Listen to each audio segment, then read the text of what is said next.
like most hunters with the trail camera, we compile our own little hit list of deer that we get pictures of. This little fella here, of course, he's not on the hit list.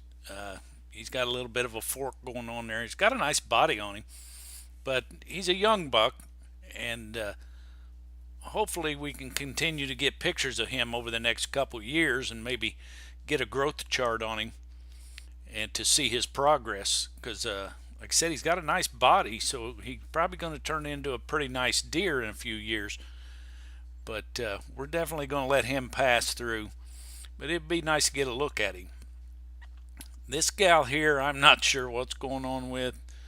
I've never seen a deer with a head that long, a snout that long.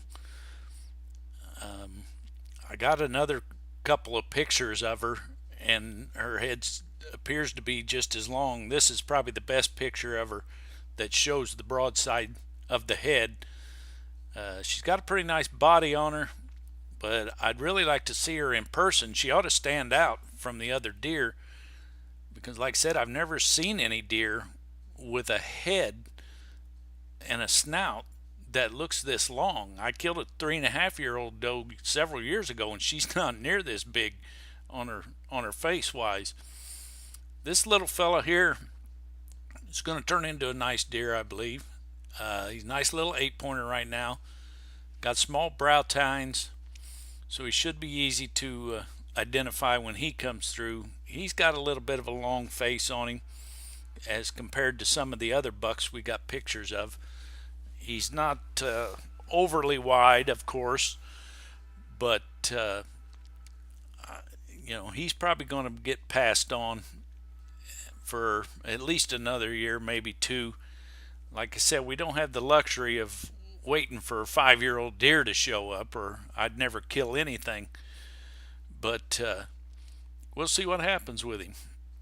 This little guy here, he's going to be a nice one. He's got real tall brow tines, which should be easily to identify if we see him coming through the woods. He appears to be fairly wide, probably pretty close to his ears, the tips of his ears. He's got a smaller neck, which tells me that he's a little bit younger than we really like him to be. But like I said, he's got a nice frame going on and a fairly nice body. So we just have to see him in person to make that kind of determination as to whether to pass or go. This guy, I think's the king of the castle. Um, this picture here is not real clear of him, but when I blew the picture up, I kept thinking, man, he almost looks like he's starting to split out there on the tips of his main beams, which would turn him into a 10-pointer. Um, like I said, off of this picture, I wasn't too confident of what he is or what he isn't.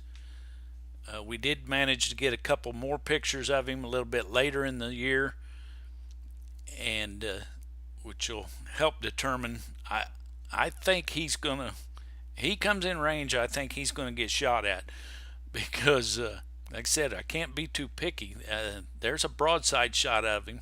Got a real nice body, pretty good sized neck on him.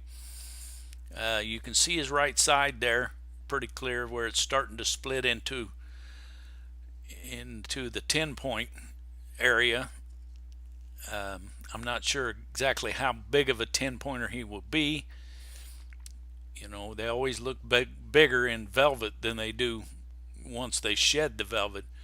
It really cuts the mass down a little bit. Length, it pretty much stays the same.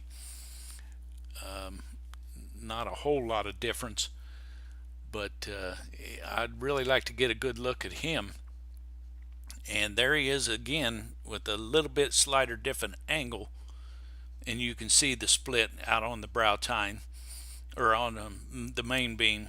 His brow tines aren't real big. His G2s, G3s are not huge by any means. He's a nice little 10-pointer, but he's the biggest one we've seen on camera, and that's what we usually get out there is The 10 pointer that showed up, the 160-inch 10 pointer that showed up a couple years ago, was just kind of a freak thing there.